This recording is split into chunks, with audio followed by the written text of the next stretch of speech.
पर ग्राफ बनाओ बेटा। अरे ये कैसे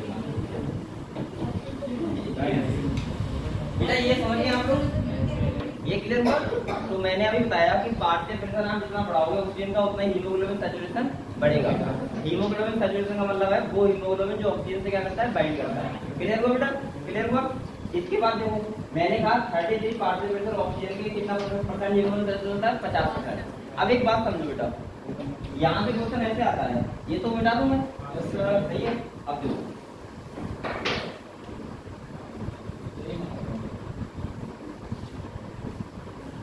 आप लोग एक हेडिंग डालो बेटा, इसके बाद कॉन्सेप्ट ऑफ P50। क्या डालो? Concept of P50। Concept of P50 यहाँ से क्वेश्चन आ सकता है। और P50 कॉन्सेप्ट क्या है, यही वाला तो है 33 mHg पे कितना परसेंट हीमोग्लोबिन सैचुरेशन होता है, 50%। कितना होता है, 50%। अब इधर देखो बेटा, मैं यहाँ पे एक ग्राफ बना रहा हूँ छोटा सा, ये मैंने बनाया, ठीक है। नॉर्मली बेटा समझ लो पहले, फिर इसके बाद देखना। ये देखो मैंने एक ग्राफ बनाया, यहाँ पे मैंने देखा कि 50% haemoglobin saturation 33 mHg partial pressure में क्या हो रहा है, 50%। सही है, इतना क्लियर है। अब देखो, अब हम यहाँ से क्वेश्चन ऐसे आता है, अगर ये ग्राफ राइट में शिफ्ट हो, ये ग्राफ किधर शिफ्ट हो, लेफ्ट में, तो क्या होगा। क्लियर, मैंने क्या बोला, क्वेश्चन ऐसे आता है कि अगर ये ग्राफ राइट में शिफ्ट हो, या तो इधर शिफ्ट हो या फिर इधर शिफ्ट हो, तो क्या होगा। तो देखो, अगर मैं मान लिया एक ग्राफ ऐसे बना दे रहा हूँ, ये राइट में शिफ्ट हो रहा है, और अगर मैं एक और ऐसा बना दूं, ये किधर हो रहा है बेटा, ये लेफ्ट में हो रहा है। तो आप लोग बताओ क्या हो रहा है। देखो इधर बेटा, ये बताओ, अगर ये राइट में शिफ्ट हो रहा है तो देखो, अगर मैं 50%, ध्यान समझना, अगर मैं 50% हीमोग्लोबिन सैचुरेशन करूंगा तो क्या होगा। देखो इधर आ जाएगा ये। अब बेटा ये बताओ, ये पार्शियल प्रेशर का हमें ज्यादा यूज नहीं पड़ेगी, क्या पड़ेगी, ज्यादा। यानी कि हमें 50% हीमोग्लोबिन सैचुरेशन करने के लिए हमें पार्शियल प्रेशर 33 ज्यादा यूज पड़ेगी। ये क्लियर हुआ। अगर ये राइट में से लेफ्ट में शिफ्ट हो रहा है तो क्या होगा, तो हमें 50% हीमोग्लोबिन सैचुरेशन के लिए बहुत कम पार्शियल प्रेशर पड़ेगी। ये समझे आप लोग। तो बेटा एक बात समझो, अगर ये ग्राफ राइट में शिफ्ट हो रहा है, किधर हो रहा है, राइट में, तो उसे बोलते हैं P50 इंक्रीज। क्या बोलते हैं, P50 इंक्रीज हो रहा है। और अगर ये लेफ्ट में शिफ्ट हो रहा है तो क्या होता है, P50 डिक्रीज। समझ गए आप लोग। ये अब देखो, अगर राइट में शिफ्ट होगा तो आपको क्या होगा, नुकसान होगा। क्या होगा, नुकसान। मैं ऐसे बोल सकता हूँ कि अगर आपसे पूछा जाए कि बताओ ऐसे कौन से फैक्टर हैं जो P50 को इंक्रीज करते हैं या फिर डिक्रीज करते हैं, या मैं बोल सकता हूँ अफेक्ट करते हैं। क्या करते हैं, अफेक्ट। तो अभी मैं आपको लिखवाऊंगा तो आपको पता लगेगा कि ये P50 का मतलब क्या है, ठीक है।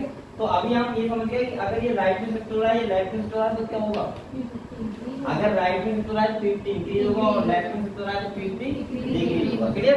तो आप लोग ये वाला, ये हेडिंग डाल के ये वाला ग्राफ बना के 2 लाइन लिख लो, मैं आपको लिखवा रहा हूं।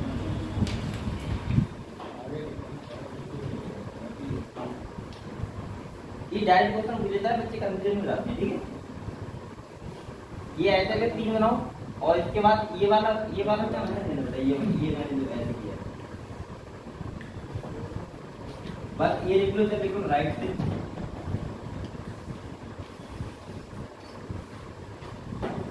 और इधर क्या लिख लो बेटा, लेफ्ट से।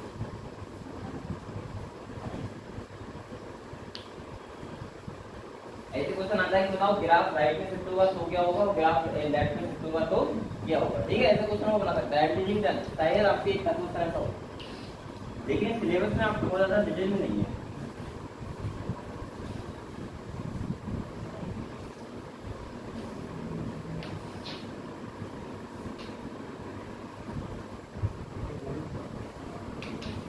ठीक है,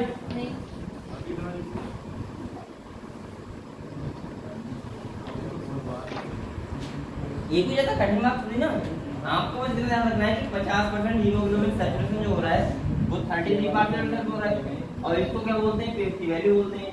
और P50 वैल्यू पर क्या इफेक्ट पड़ेगा, अगर ग्राफ राइट में शिफ्ट होगा या फिर लेफ्ट में शिफ्ट होगा। ठीक है, बस ध्यान रखना है। अब राइट में शिफ्ट होगा, क्वेश्चन भी आ जाएगा तो आप आराम से बना के देख सकते हो और अच्छे से, और आप खुद पता लगा लो क्या क्या होगा। ठीक है, ये लिख लिया बेटा। अगर लिख लिया तो आपको एक पॉइंट होगा इसके लिए। पहले आपने कॉन्सेप्ट ऑफ पीवीटी हेडिंग डाल लिया, उसके नीचे लिखो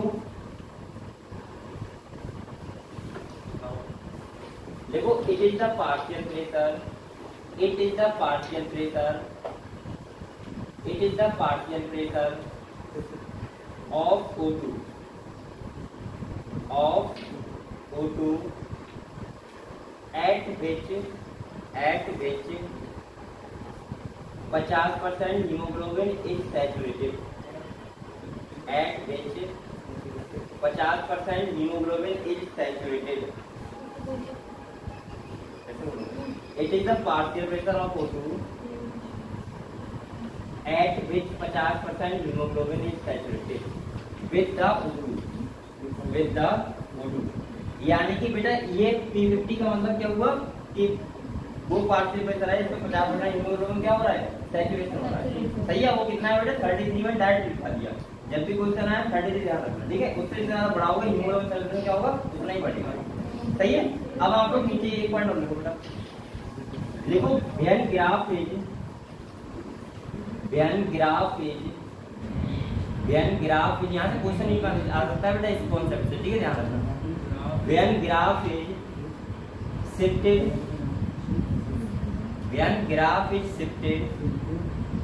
towards right,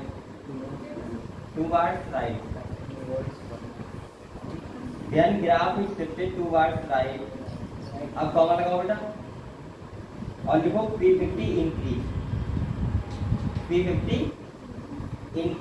इसका मतलब क्या होगा, अगर राइट में शिफ्ट हो रहा है तो ग्राफ, इसका मतलब क्या होगा P50 क्या हो रहा है, इंक्रीज हो रहा है। और इसका मतलब क्या है, डैश लगा के लो, P50 इंक्रीज होने डैश लगा और लिखो मोर PO2 का मतलब पार्शियल प्रेशर O2, ऐसे लिख लो मोर PO2, सही है, पार्शियल प्रेशर O2। तो लिखो मोर PO2 is required for the 50% saturation of hemoglobin. More PO2 is required for the 50% saturation of hemoglobin. 50% saturation of hemoglobin. इसका मतलब ये हुआ बेटा, राइट में अगर शिफ्ट हो रहा है ग्राफ तो इसका मतलब क्या हो रहा है, P50 इंक्रीज हो रहा है। और P50 इंक्रीज का मतलब क्या होता है कि आपको ज्यादा पार्शियल में जरूरत पड़ेगी किसके लिए, 50% हीमोग्लोबिन सैचुरेशन के लिए। क्लियर हुआ बेटा, क्लियर हुआ। यहाँ से डायरेक्ट क्वेश्चन आएगा, डायरेक्ट आपको बताना है। इसके बाद नेक्स्ट पॉइंट लिखना, लिखो when graph is shifted towards left. अब ग्राफ अगर लेफ्ट में शिफ्ट होगा तो क्या होगा,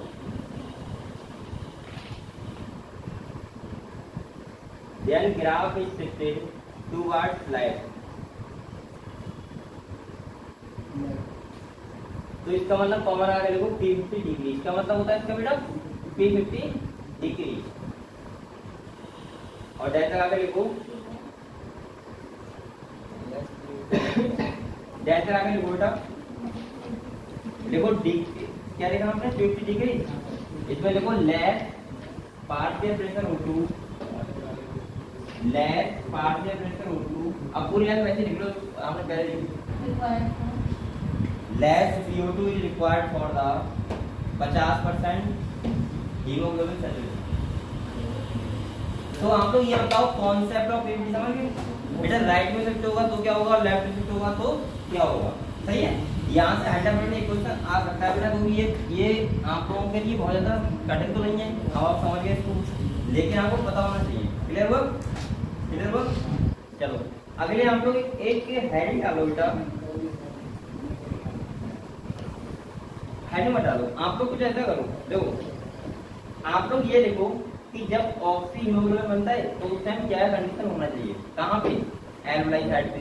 और बेटा जब डिसोसिएशन होता है किसका, ऑक्सी हीमोग्लोबिन का, कहाँ पे, एल्वेओलाई वाले रीजन में, वो टिश्यू वाले रीजन में, तो वहाँ पे क्या कंडीशन होना चाहिए।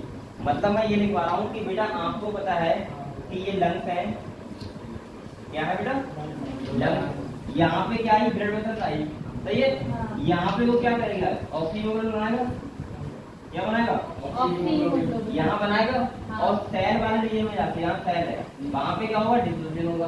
तो कंडीशन यहाँ पे क्या होना चाहिए और बेटा यहाँ पे क्या होना चाहिए। क्लियर हुआ, क्या बनाना, ठीक है।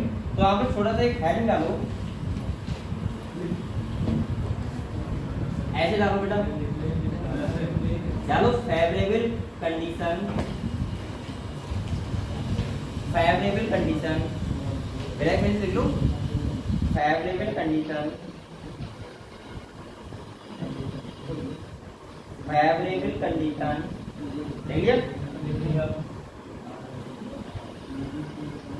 Favourable condition formation of oxyhaemoglobin यहाँ से भी क्वेश्चन में डाल सकता है, जैसे अभी ये क्वेश्चन निकाल दी थी फेवरेबल कंडीशन ऑफ क्या बोला मैंने ऑक्सीहीमोग्लोबिन फॉर्मेशन ऑफ ऑक्सीहीमोग्लोबिन देखिए और ब्रैकेट लिख लो एट द एल्वलाई कहाँ पे होगा एल्वलाई वाले रीजन एल्वलाई या साइट ऑफ एल्वलाई।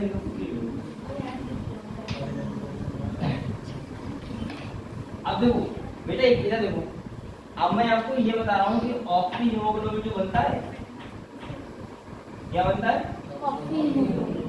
और इसी को हम हीमोग्लोबिन सैचुरेशन नहीं बोल सकते का, इसे हम हीमोग्लोबिन सैचुरेशन भी बोल सकते हैं।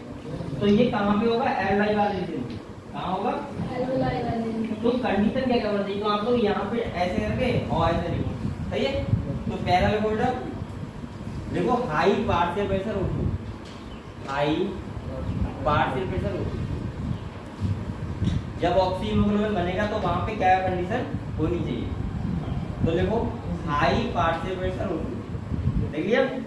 आगे बताओ ऐसे लिखा करो हाई ओके PO2 लिख लो, समझ जाओगे आप लोग हाई पार्शियल।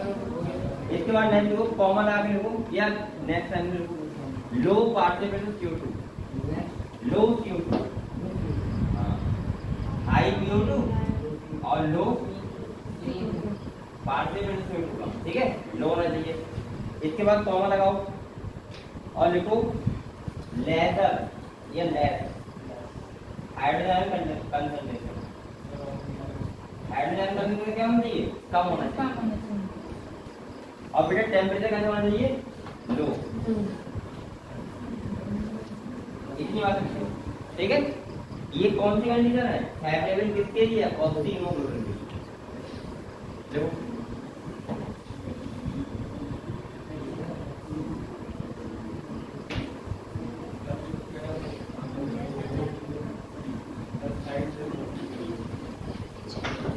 देख लिया, ये कंडीशन होती है कब कब जब हाई ऑक्सीहीमोग्लोबिन बनता है तब, क्लियर।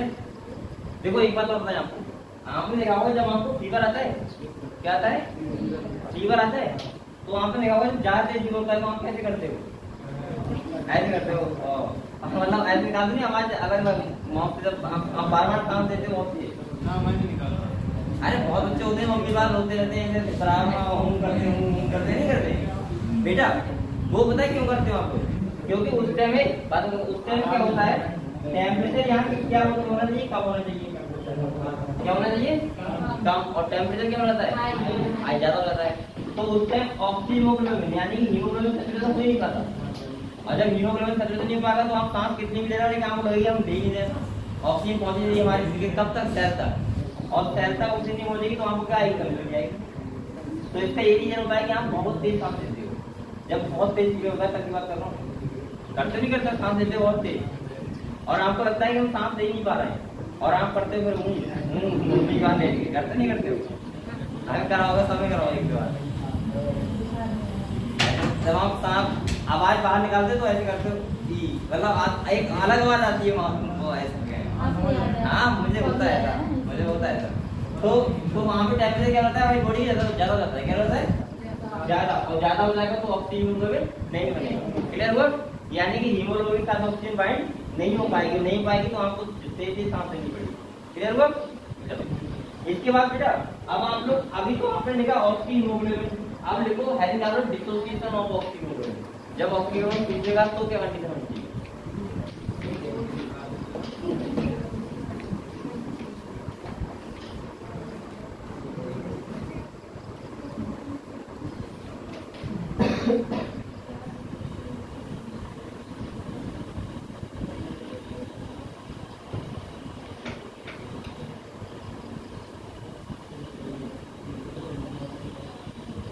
देखिए बेटा डिसोसिएशन ऑफ हीमोग्लोबिन, अब कंडीशन डिसोसिएशन की लिखो और ये कहाँ होगा बेटा? At the tissue. कहाँ होगा? At the tissue. क्यों टिश्यू जाएगा ऑक्सीजन को छोड़ना भी तो है, तो लिखो एट द टिश्यू। यहाँ पे कंडीशन लिखो बेटा,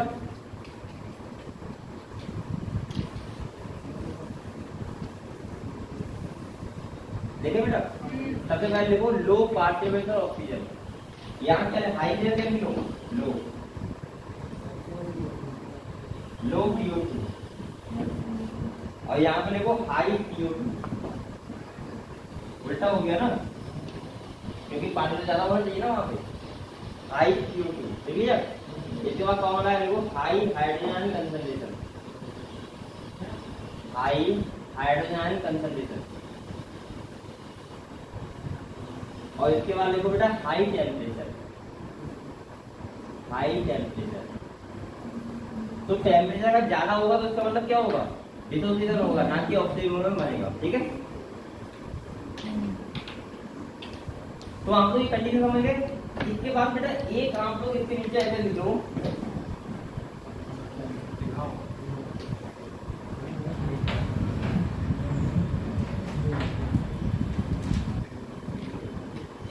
जो P50 होता है, P50 क्या होता है? P50 तो यूनिवर्सली होता है किसके? pH of blood. किसका होता है? pH ब्लड का। इसका मतलब अगर ब्लड की pH क्या है? कम है, तो P50 क्या होगा? ज्यादा। और क्या होगा? अगर ये ज्यादा होगा तो ये क्या होगा? कम। ठीक है, ऐसे।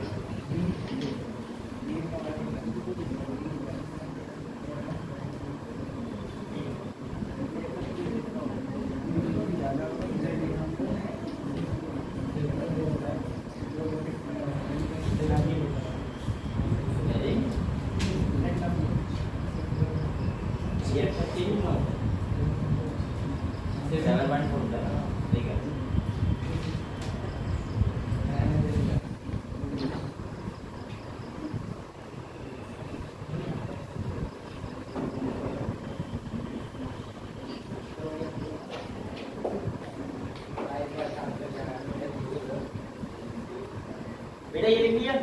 तो आपको ये बताओ ऑक्सीनोग्लोबिन, ऑक्सीजन बाइंड होने का हीमोग्लोबिन से, और आपको जितना भी ट्रांसपोर्ट ऑफ O2 तक क्लियर हो गया। चलो अब आप लोग हेड डालो transport of CO2। Transport of CO2 ये बता दो ना।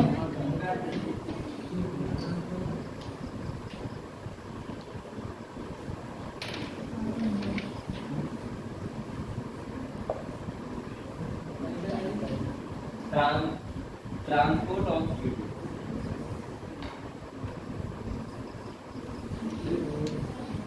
और किसके द्वारा बेटा? By haemoglobin.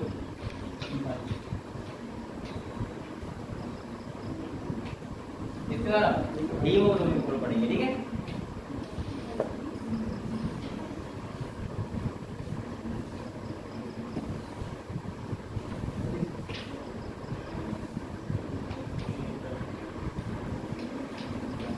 क्लियर?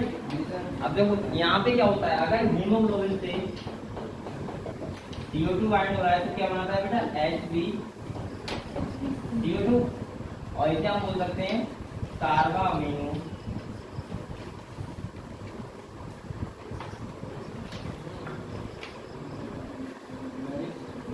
हीमोग्लोबिन। ठीक है, और ये कौन सा पार्ट होता है? Protein part. किसका?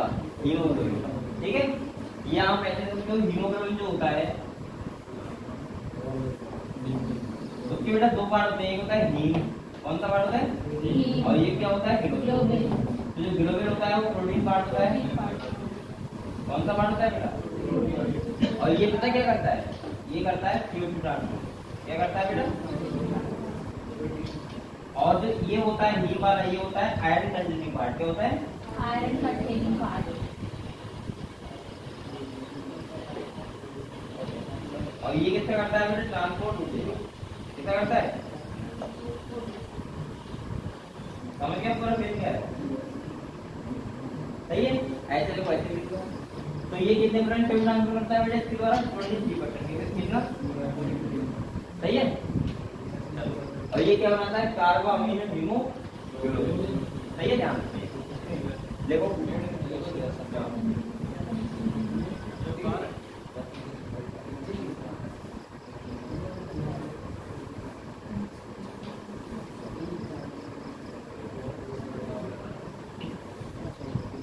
पढ़ाई कर रहे हो?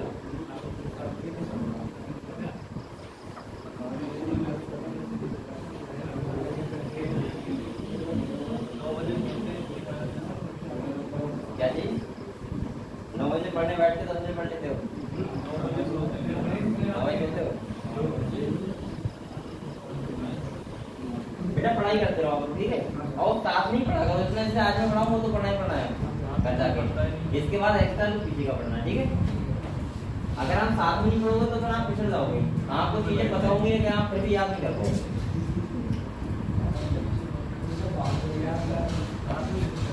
और तुम्हारी इच्छा करती तब पढ़ने की, बहुत अच्छा करती है। ऐसा क्या हो गया?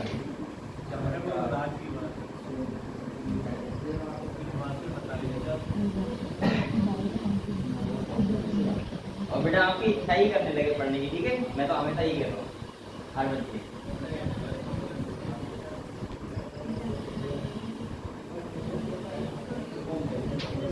बेटा ये आपने लिख लिया, तो आपको ये बताओ हीमोग्लोबिन तो समझ गए कैसे होता है CO2 का ट्रांसपोर्टेशन, यानी कि 23% होता है, 7% का होता है प्लाज्मा में, पता है आपको?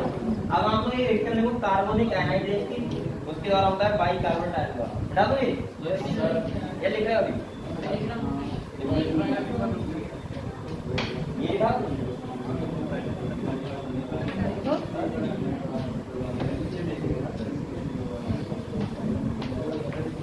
देख लिया। आज कहाँ बैठे?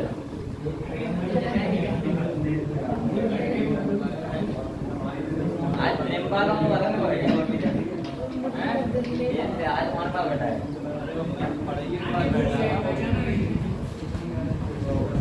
पढ़ाई कर रहे हो?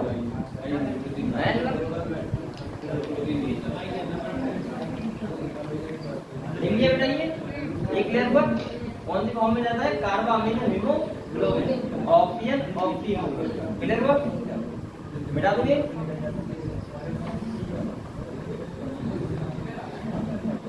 अब आप लोग ट्रांसपोर्ट बाई लिखो, बाइकार्बोनेट आयन, ऐसे लिखो बाइकार्बोनेट आयन।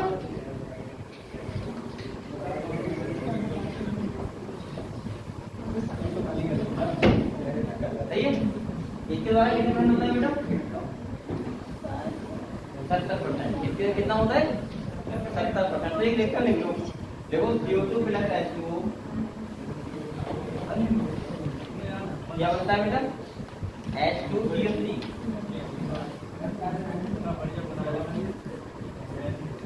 इसके बाद फिर एक एंजाइम होता है कार्बोनिक एनहाइड्रेट, जो बनाता है H2O3। सही है? और यहाँ पे एंजाइम कौन सा होता है बेटा?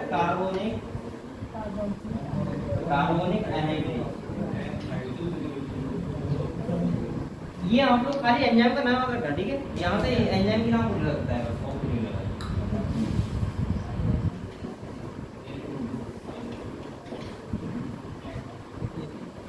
देख लो इधर के बेटा ये बात, ये देखो इधर भाई,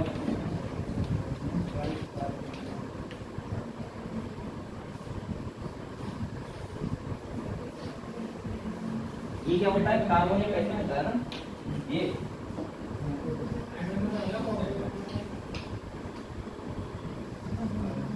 ये होते हैं बाइकार्बोनेट आयन, ठीक है? क्लियर है? हाँ देख लो बेटा।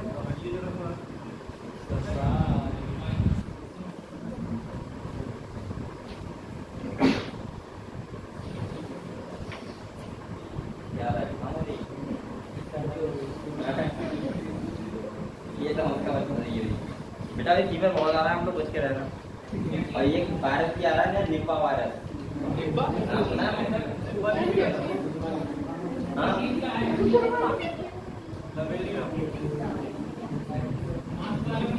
कोरोना सा ही करना है, कोरोना से भी ज्यादा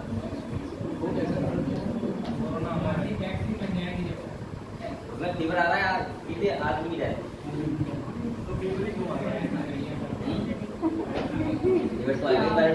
तो सीधे खत्म करे ना, जब खत्म करेगा ये फीवर वगैरह कंडीशन होगी फीवर होगा तो दवाई लेते हैं, अगर डायरेक्ट साहब दवाई सर वो वायरस है, ह्यूमन थोड़ी है। हाँ, और वायरस का नाम है निपा एक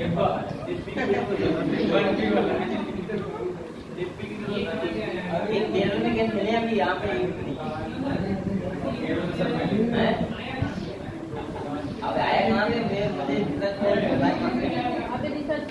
लेकिन ये पता है केरल में चीज मिली और इसलिए हम देखा होगा फीवर बहुत बनता है, टाइफाइड वगैरह हो गए सब, तो इससे दूर रहना थोड़ा, ठीक है। और ठंडा पानी क्या ये देखिए बेटा, ठंडा पानी नहीं बर्फ वाला बेटा, ये लिया देख लिया। तो ये बाइकार्बोनेट आयन के फॉर्म में क्या जाती है, ट्यूब जाती है, ठीक है। और यहाँ पे एंजाइम कौन सा है, कार्बोनिक एनाइड्रेज। अब यहाँ पे कुछ पॉइंट देखो, carbonic anhydrase enzyme, carbonic anhydrase enzyme बेटा, जो मैं पॉइंट लिखवाता हूँ वो बहुत ज्यादा इंपॉर्टेंट होते हैं, सही है। देखो, carbonic anhydrase enzyme found in the RBC, found in the RBC membrane, सही है। जो कार्बोनिक एनाइड्रेज एंजाइम होता है वो प्रेजेंट कहाँ होता है, found in the RBC membrane, ठीक है।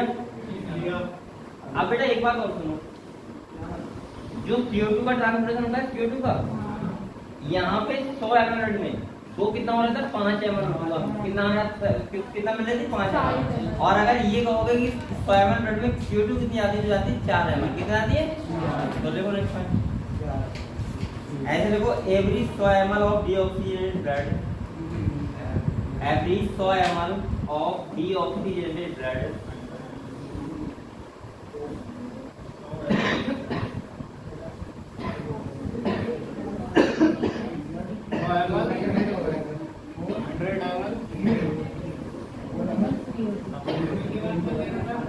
देखो, every 100 ml of deoxygen blood deliver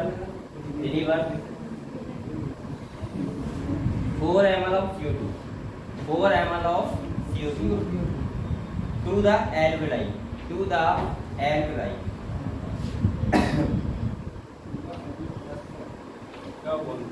to the alveoli। अरे आती तानी कौन सा है बेटा, लिख लिया। चलो अब आप लोग ये तुम्हारा चैप्टर हो गया। अब आप लोग हेड डालो, रेगुलेशन ऑफ ब्रीथिंग। अरे नया चैप्टर नहीं, इसी का है, लेकिन बेटा अभी एक वैसी बात हो गई, यहाँ पर ट्रांसपोर्ट। अब आप लोग हेड डालो बेटा, रेगुलेशन ऑफ रेस्पिरेशन।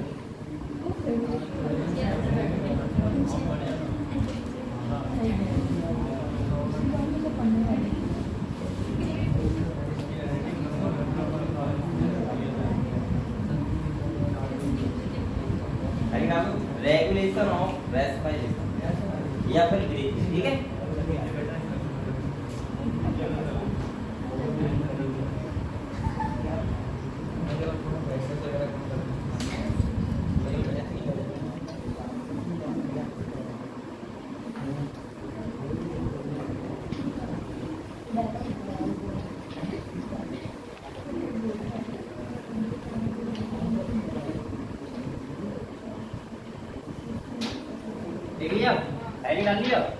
बेटा देखो, आपका रेगुलेशन कैसे होता है, आपको पता है, ये बात पता है, आपका रेस्पिरेशन का रेगुलेशन होता है हमारे कहाँ होता है, ब्रेन से। कहाँ से होता है, ब्रेन से। हमारे पास क्या होते हैं बेटा, कीमोसेंसिटिव रिसेप्टर होते हैं। क्या होते हैं, कीमोसेंसिटिव रिसेप्टर, जो ब्लड में CO2 की मात्रा कंसंट्रेशन को देखते हैं। किसको देखते हैं, CO2 की कंसंट्रेशन। हमें ध्यान रखना, O2 को नहीं देखते, किसको देखते हैं, CO2। जब CO2 की कंसंट्रेशन बढ़ती है ब्लड में, तो क्या होता है, ये एक्टिवेट जाते हैं। क्या कराते हैं, एक्टिवेट। और हमसे क्या करवाते हैं, रेस्पिरेशन, ठीक है। तो कैसे होता है, मैं आपको डायग्राम से बता रहा हूँ, ठीक है। डायग्राम में आपको एड्रेस दिया है, लेकिन वीडियो बना के दिखा रहा हूँ, छोटा सा बना दो समझने के लिए।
सेम बनाना गलत कर देना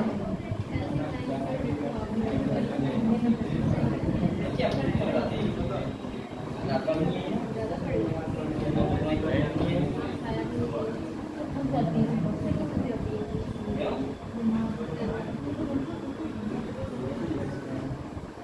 आज एक प्लेस लगा ठीक है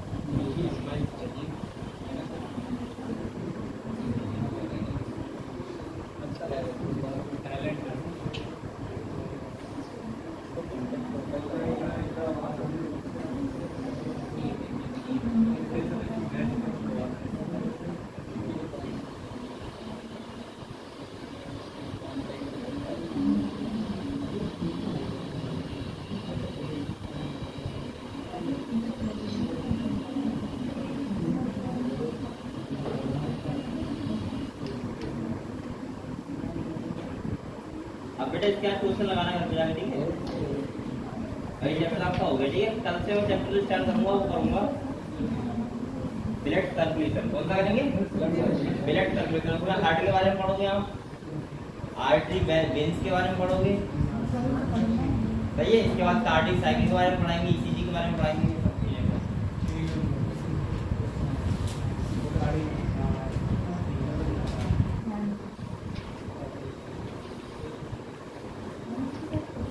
मुझे लग रहा है इसका कोई भी क्वेश्चन आपका छूटेगा नहीं अगर इस बच्चे ने पूरा चैप्टर पढ़ा मिल नहीं आएगा चाहे आप कोई भी बुक का क्वेश्चन लगा लें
PONS कौन रीजन होता है अरे गधे ब्रेन का रीजन है कौन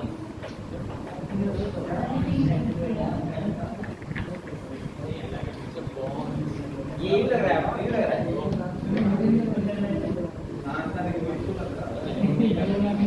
मैंने तो अब तो सही है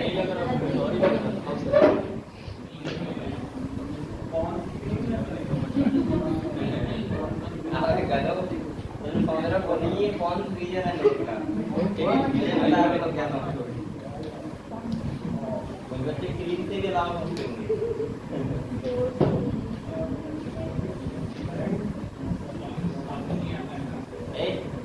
ये देखिए सावन अलग से बता रहे मुझे पता है सब कुछ बता कैसे एक बार को बता होगा नहीं होगा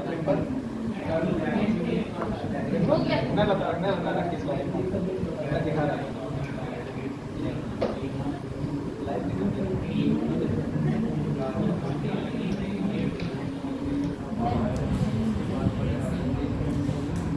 बेटा समझे थे ये बना लिया तुमने बना लिया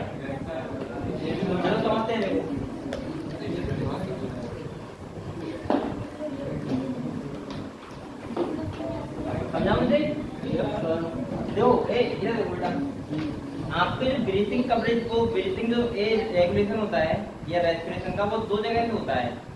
एक होता है बेटा आपका रेस्पिरेटरी सेंटर, क्या होता है, और एक होता है न्यूमेटिक सेंटर, सही है। और ये क्या होता है, रेस्पिरेटरी सेंटर। बेटा जो न्यूमेटिक सेंटर होता है वो होता है कौन सी रीजन में, आपको होता है ब्रेन के तीन पार्ट होते हैं, फोर ब्रेन, मिड ब्रेन और हेड ब्रेन। फोर ब्रेन में क्या होता है तुम्हारा, सेरिब्रम, थैलेमस, हाइपोथैलेमस, ठीक है। इसके बाद मिड ब्रेन में कुछ नहीं होता। और हेड ब्रेन में क्या होता है, पोन्स, मेडुला ऑब्लोंगेटा और सेरिबेलम, क्लियर। तो ये जो पार्ट है वो ब्रेन के हैं, पोन्स और मेडुला ऑब्लोंगेटा, सही है। तो आप लोग ध्यान रखना, अगर आपसे कोई ये पूछे कि रेस्पिरेटरी रिथमिक सेंटर कहाँ होता है या रेस्पिरेटरी सेंटर कहाँ होता है, तो वो होता है बेटा मेडुला ऑब्लोंगेटा वाले रीजन। कहाँ होता है, मेडुला ऑब्लोंगेटा वाले रीजन में, ठीक है, जो ब्रेन का लास्ट पार्ट होता है। और इसके बाद अगर आपसे पूछे न्यूमेटिक सेंटर कहाँ होता है, तो वो होता है पोन्स। अब आप सोच रहे होंगे सर इस दोनों का मतलब क्या हुआ कि न्यूमेटिक सेंटर और रेस्पिरेटरी रिथमिक सेंटर का ना, तो ये वैसा ही मतलब होता है जैसे आपने देखा होगा कुछ ब्रांचेज होती हैं, जैसे जो मेन ब्रांच है बरेली में, इसके बाद उसकी शाखाएं कहाँ पे, ऐसे मान लो, ठीक है। तो ऐसा ही यहाँ क्या होता है, यहाँ क्या होता है, जो हमारी बॉडी में लगे होते हैं कीमोसेंसिटिव रिसेप्टर, क्या लगे होते हैं, कीमोसेंसिटिव रिसेप्टर। सबसे पहले स्टार्टिंग समझो, वो बेटा देखते हैं CO2 की कंसंट्रेशन, क्या देखते हैं, CO2 को देखते हैं। जैसे हमारे ब्लड में CO2 कंसंट्रेशन क्या होती है, बढ़ती है, तो भी ये क्या बनाते हैं, एक्टिवेट करते हैं, क्या बनाते हैं। और ये जो सिग्नल भेजते हैं वो भेजते हैं पहले, सबसे पहले बेटा न्यूमेटिक सेंटर के लिए, क्या किसे भेजते हैं, न्यूमेटिक सेंटर के लिए, ध्यान समझना। अब ये कीमोसेंसिटिव रिसेप्टर से सिग्नल किसके लिए गया, न्यूमेटिक सेंटर, सही है। अब न्यूमेटिक सेंटर डिसाइड करता है कि जो आप ब्रीथिंग कर रहे हो वो नॉर्मल है या फिर फोर्सफुल है। क्या डिसाइड करता है कि जो आप ब्रीथिंग जो कर रहे हैं वो नॉर्मल है या फोर्सफुल है। अगर सपोज नॉर्मल हुआ तो सिग्नल जो भेजता है वो भेजता है DRC के लिए, किसके लिए भेजता है, जिसे बोलते हैं डोर्सल रेस्पिरेटरी सेंटर, ठीक है, DRC के लिए भेजता है। और DRC जो सिग्नल भेजता है वो भेजता है इंस्पायरेटरी मसल्स के लिए, किसके लिए भेजता है, इंस्पायरेटरी मसल्स के लिए भेजेगा खाली। और बेटा आपकी जो मसल्स होंगी वो कॉन्ट्रैक्ट करेंगे, आप क्या करोगे, इंस्पायरेशन, क्या करोगे, इंस्पायरेशन करोगे। तो ये तो हो गया तुम्हारा नॉर्मल ब्रीथिंग। मैंने इसीलिए कहा था नॉर्मल ब्रीथिंग हमेशा कैसी प्रोसेस होती है, एक्टिव। और बेटा एक्सपायरेशन कैसी प्रोसेस होती है, इंस्पायरेशन होता है, एक्सपायरेशन होता है। तो इंस्पायरेशन तो एक्टिव प्रोसेस है, लेकिन एक्सपायरेशन कैसा है, पैसिव, क्योंकि जो चीजें कॉन्ट्रैक्ट नहीं है वो हमेशा क्या होती है, रिलैक्स करती है, और एक्सपायरेशन तुम्हारा हो जाता है, क्लियर हुआ। तो यहाँ पे ध्यान रखो, अगर नॉर्मल ब्रीथिंग है तो जो DRC होता है वो सिग्नल खाली बेटा इंस्पायरेटरी मसल्स के लिए भेजता है, जिससे तुम्हारा क्या हो, इंस्पायरेशन, क्लियर हुआ, क्लियर हुआ। अब अगर तुम्हारी ब्रीथिंग हो रही फोर्सफुल का मतलब आप ब्रेथ लगा रहे हो या कोई वैसे करने का काम कर रहे हो, तो सिग्नल जो होता है वो DRC के लिए जाता है, वो जाता है DRC के लिए, किसके लिए जाता है, DRC के लिए जाता है। और DRC बेटा जो सिग्नल भेजता है, एक्टिवेट करता है, कॉन्ट्रैक्शन करता है, करवाता है, वो पहले इंस्पायरेटरी मसल्स के लिए भेजता है और बेटा सिग्नल एक्सपायरेटरी मसल्स के लिए भेजता है। तो इसीलिए आपका इंस्पायरेशन और एक्सपायरेशन दोनों कैसे प्रोसेस आती हैं, एक्टिव प्रोसेस आती हैं। तो जो अगर फोर्सफुल ब्रीथिंग है तो कंट्रोल कौन करता है, DRC करता है, और अगर नॉर्मल है तो कौन करता है, DRC खाली इंस्पायरेटरी मसल्स के लिए सिग्नल भेजता है, और जो DRC होता है वो इंस्पायरेटरी और एक्सपायरेटरी दोनों के लिए भेजता है, क्लियर हुआ, क्लियर हुआ। ऐसे आपका क्या होता है, रेगुलेशन होता है, रेस्पिरेशन का। वैसे तो आपको ये बताना चाहिए न्यूमेटिक सेंटर कहाँ है, तो कौन सी रीजन में, RRC यानी कि रेस्पिरेटरी रिथमिक सेंटर कहाँ है, तो वहाँ पे कहाँ है, मेडुला ऑब्लोंगेटा रीजन में। कीमोसेंसिटिव रिसेप्टर को एक्टिवेट कौन करता है, वो किसके होते हैं, CO2 होते हैं। किसको एक्टिवेट करते हैं, सिग्नल भेजते हैं, तो किसको भेजते हैं, न्यूमेटिक सेंटर के लिए। बस इतना पता है तब भी आपका चल जाएगा, ठीक है, क्लियर हो बेटा। तो ये तरह क्या होता है, रेस्पिरेशन होता है। तो आप लोग कुछ पॉइंट लिखेगा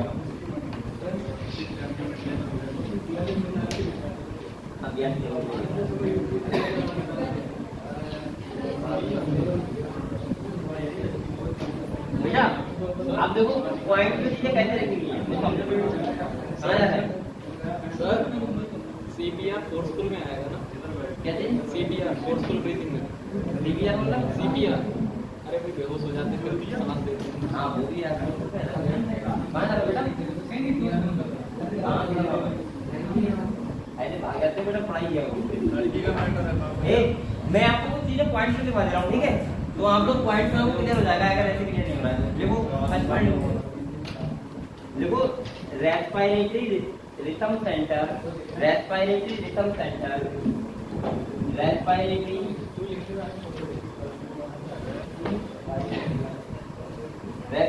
rhythm center.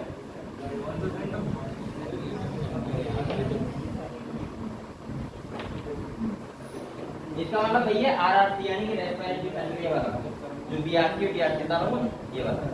तो देखो respiratory rhythm centre in the medulla reason, in the medulla reason, कौन से रीजन में? मेडुला रीजन, ठीक है। In the medulla reason of the brain,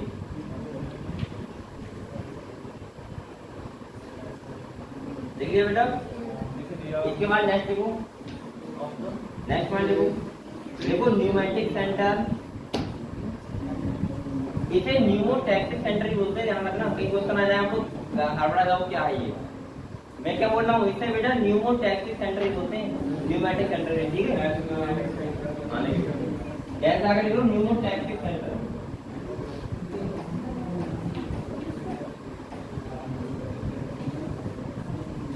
न्यूमोटैक्टिक centre, ठीक है। ये देखो pneumatic centre in the pons region, in the pons region, in the pons region of the brain,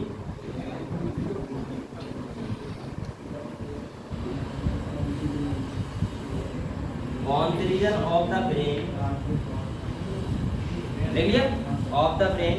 इसके बाद देखो can moderate the function of, can moderate the function of, can moderate the function of,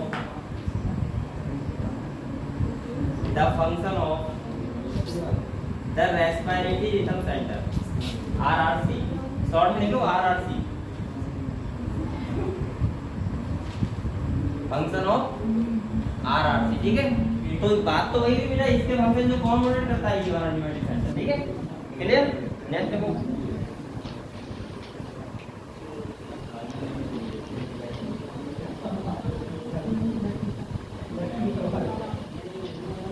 देखो बेटा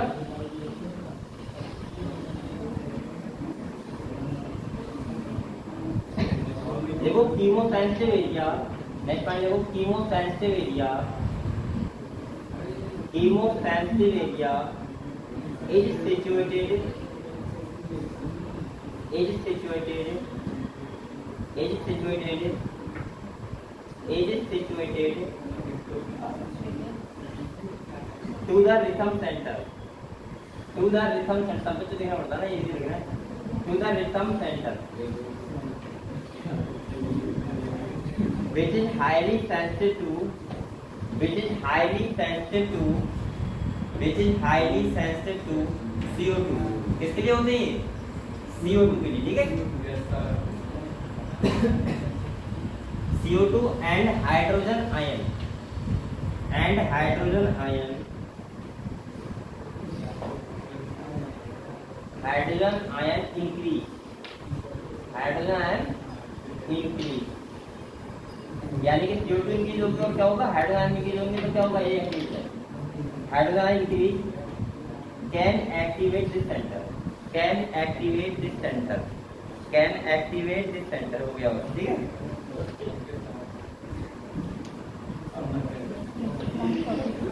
बेटा एक बात कर दो,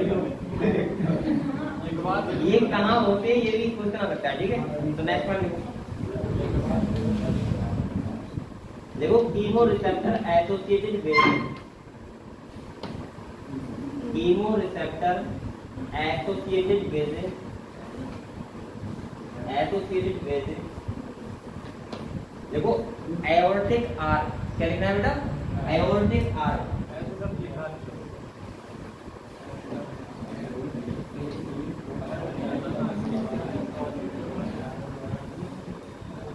एओर्टिक आर्क देख लो, देख लिया।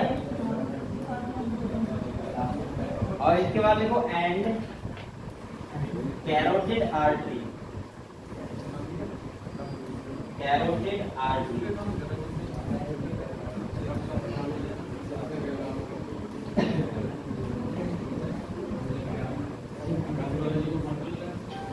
बेटा देखो एओर्टिक आर्टरी, एओर्टिक आर्च जो होती है वो होती है हार्ट के पास। कहाँ होती है? हार्ट के पास। और ये होता है बेटा ये गर्दन के पास होता है। कैरोटिड आर्टरी कहाँ होती है? गर्दन के पास। तो ये यहाँ पे क्या लगे होते हैं? रिसेप्टर लगे होते हैं। कौन से? तीनों रिसेप्टर जो CO2 क्या करते हैं? इंजेक्ट करते हैं। ठीक है, बात समझ गए? यहाँ से भी क्वेश्चन आता है। सही है, क्लियर हुआ? तो बेटा इतना ही हमारा चैप्टर का हो गया। अब आपके डिसऑर्डर बचे बात जाएगा डिसऑर्डर में ऐसे बता दे रहा हूँ। ठीक है, लिखवाने की जरूरत नहीं। सही है, आपने किताब में लिखे हुए सब ऐसे ही आप समझ जाओगे।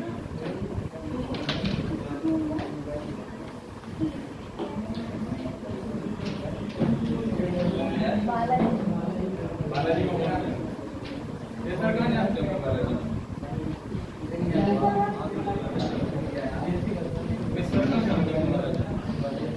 बेटा लिख लिया। अब आपको डिसऑर्डर के बारे में सुन लो। पहला कौन सा है? अस्थमा। क्या होता है? अस्थमा का मतलब बताओ।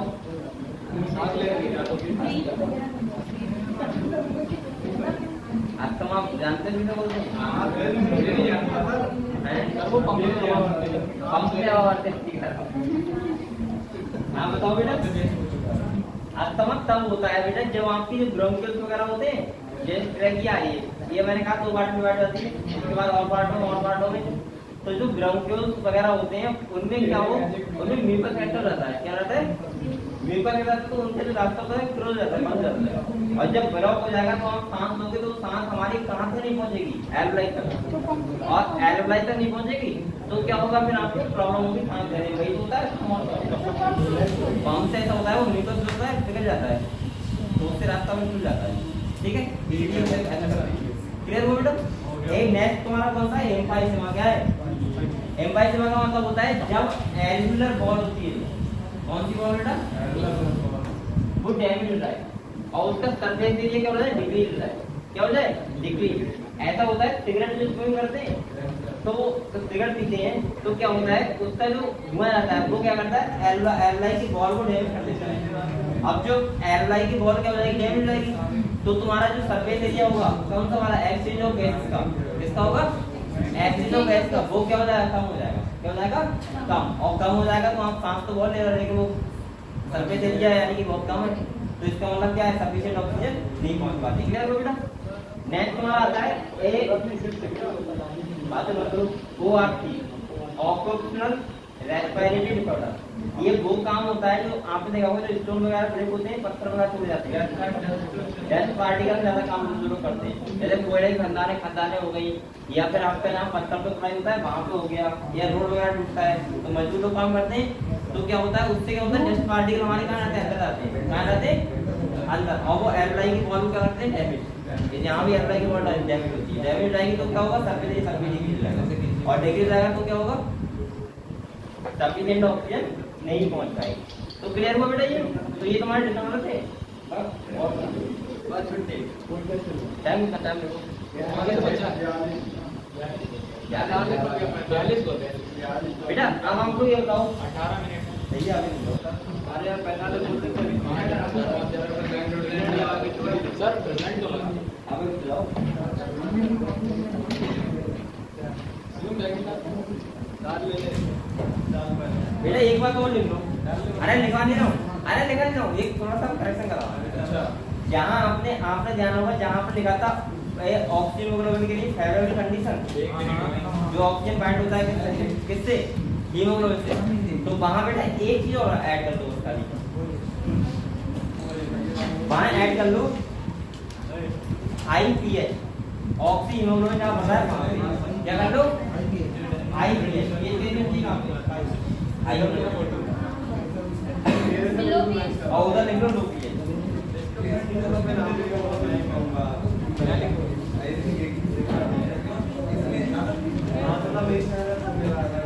बेटा क्लियर हुआ? क्लियर हो गया? सही है। अब देखो आपकी बॉडी में पता रिसेप्टर लगे होते हैं, इससे क्या होता है? आप लोग कभी नाक बंद करे हो? नाक बंद करके आप बोलते मैं सांस पीऊंगा, लेकिन जब आपकी CO2 बहुत ज्यादा बढ़ जाएगी तो आपको सांस लेना ही पड़ेगी, चाहे आप कुछ भी कर लें। समझ रहे हो? आप लोग कभी करके देखो, ऐसा नहीं कर पाओगे सांस आप रोके और खत्म होता है, ऐसा नहीं हो पाएगा। या तो फांसी लगाते हैं लोग, तो वो उसमें क्या होता है, वो उधर जाते हैं बेचारे, उनके बाद तो सारा ही नहीं होता बचने का। अगर कोई फांसी लगा रहा है उसके बाद सारा वो बचने का तो बच जाएगा।